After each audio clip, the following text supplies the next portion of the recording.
We just got a really interesting pitch notes that EA released, and it's called the quote-unquote features update. The next title update will be no gameplay changes. It'll just be new features added into the game, which is cool. And we'll talk about that, except for there's one problem here. People took one of these and ran with it a little bit way before you look at the fine print and realize that the nil-nil quitting addressing that they did today, virtually not going to change nearly anything. And we'll talk about why that is in a sec. But thank you all for being here. Subscribe if you are new. I'm late because I didn't plan on making a video today, but with this update and the way people were talking about it, I was like, okay, I want to make sure you guys don't get the wrong impression on this. Some of the stuff is really nice, and we'll talk about that too. So let's just get into the notes here. If you guys would like to buy coins, you can go to mmoxp.com.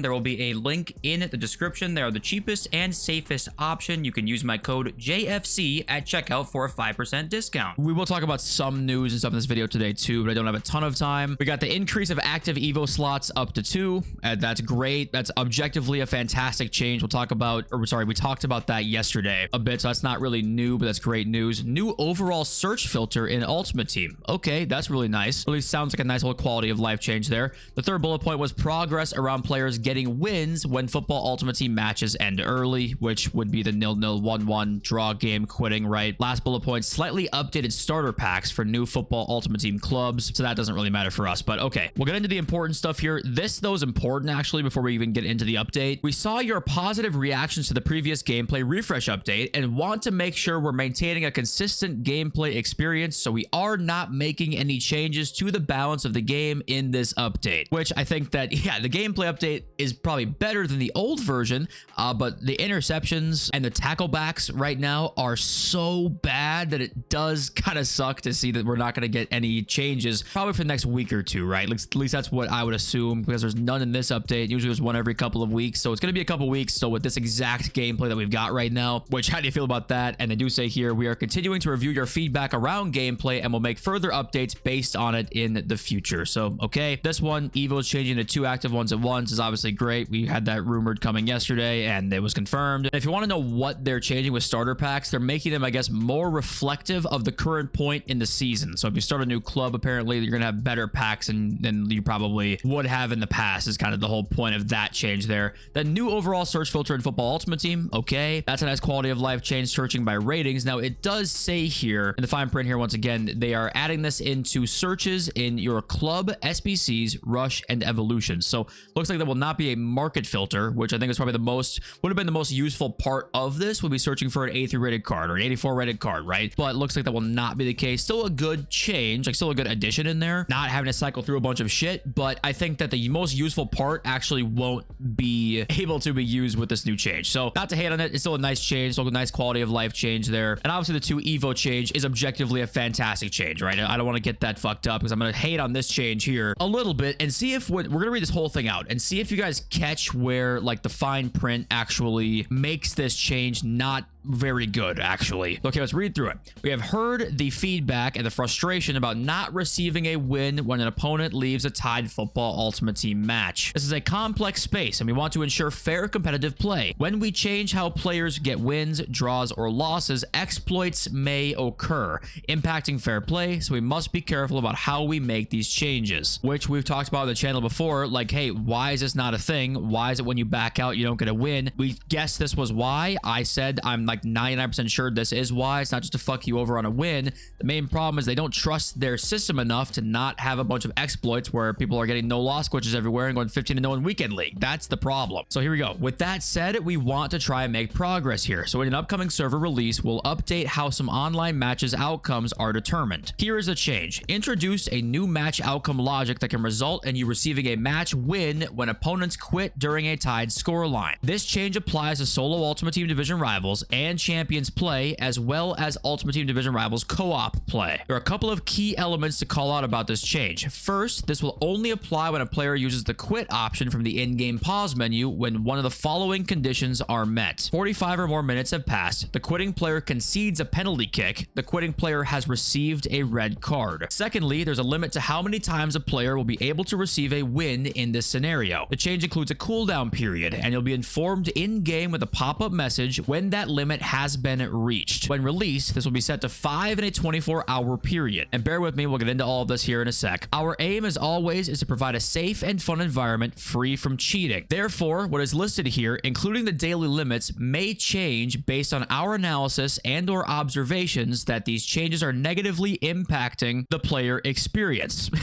Okay, now that we read through all of that, did you guys catch what the real big problem with this is? It's not actually the conditions set here. I think these conditions are fine. Like, yes, it's not perfect, but I think these conditions are like pretty reasonable and it's still a step in the right direction for sure, because only one of these conditions needs to be met. So if you got a penalty kick, the guy left in the 5th minute, you would get the win at that point, even though it was not 45 or more minutes that had passed, right? So I thought that was reasonable. The biggest problem here is this. First, this will only apply when a player uses the quit option from the in-game pause menu. That right there immediately, this, I mean, you might as well not probably have changed anything at all. If you dashboard, you will not get the win. So no matter what conditions were met here, according to this wording, they have to use the quit option. And the reason I know it's not just wording is because disconnect glitches, if there was a disconnect glitch, the person on the other side wouldn't use the quit option. They'd be kicked out of the game. So that it would basically close them out of the application, which is what somebody would do if they dashboarded. So what they did instead was, if you dashboard now, none of that matters. None of these changes are going to apply here. You will not get the win. The game will just be like before, where it didn't exist, right? If the player uses the quit option, then EA know it wasn't like a glitch, like it wasn't a no loss glitch, right? So then they're more confident in like, okay, we can give you the win now. But now that people will know that if you don't quit, they don't get the win, people are just going to dashboard.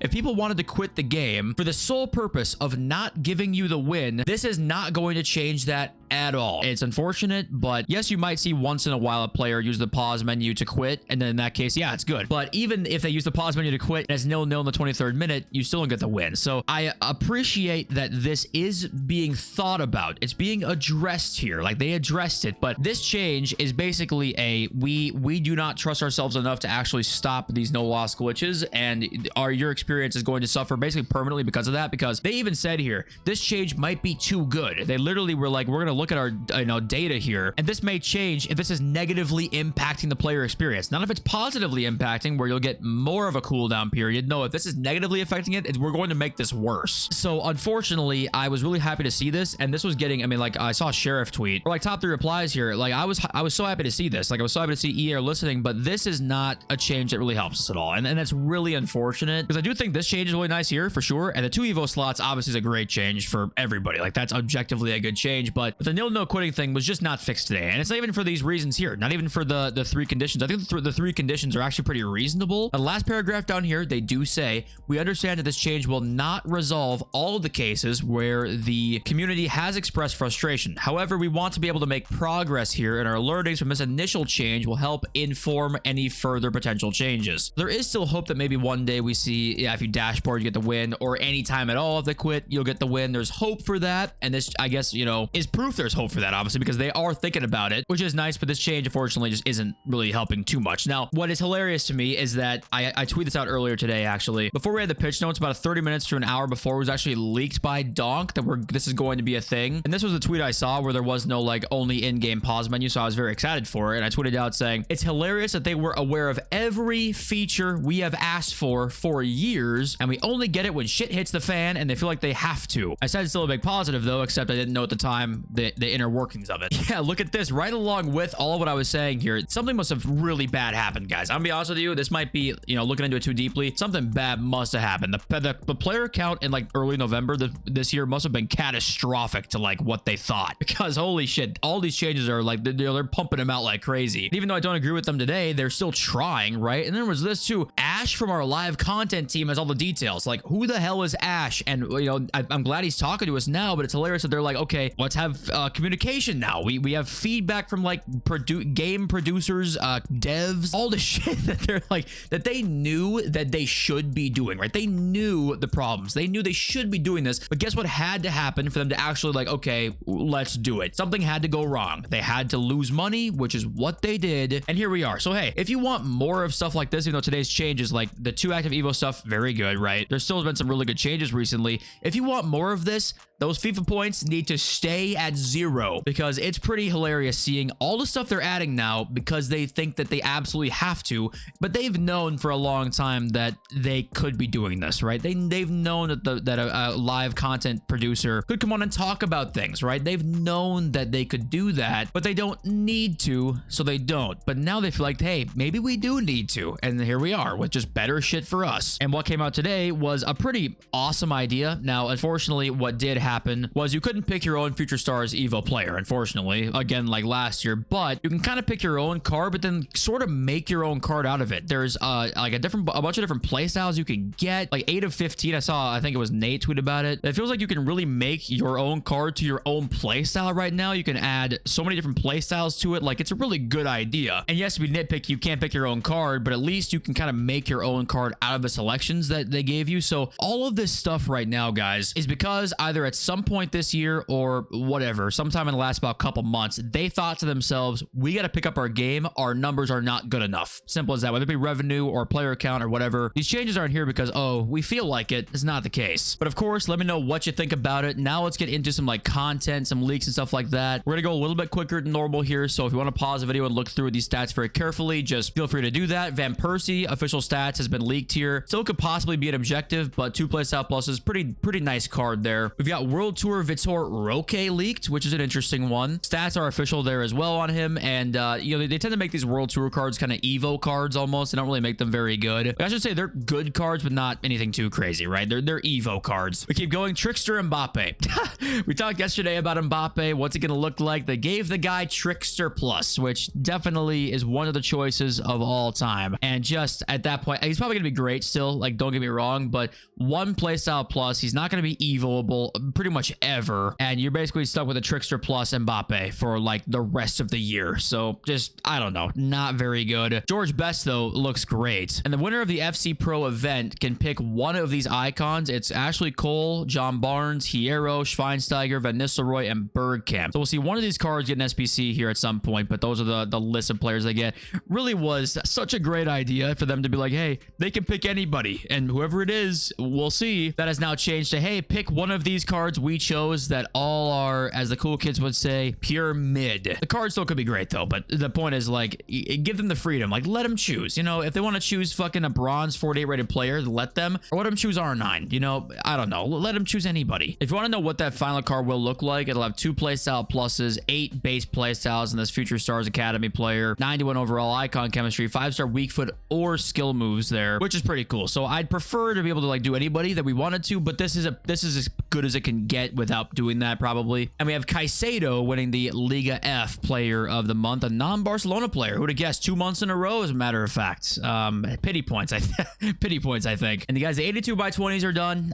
It will actually probably go down in history as one of the most times I spent on the game over the course of about 3 days. I might have spent, no bullshit, about 8 hours in the game every day. But I didn't show you guys what I packed as a couple of buzzer beaters on the last day. You guys know I was complaining all day yesterday about not packing anybody. Well, let's go take a look. We Mike Breen banged our way to Wrighton with about like 45 minutes left, I think, before content time. Out of an 82-20, so that was awesome. I haven't even used her yet. If you guys have used her, let me know. And also with Wrighton, well, it wasn't with her, but there was about only maybe a 5-pack gap between Wrighton and this Valverde card we got too. So really within the last about hour or so, we ended up with 2 million coin plus team of the year type cards. So that was pretty awesome. I was very satisfied with that. If you guys have used either one, then let me know. But sorry, this video is a little bit different. Tomorrow or the next day, we'll be back with the exact same stuff. Business as usual. But thank you all for being here and joining me. I appreciate every single one of you. Love you guys ever so much. Peace.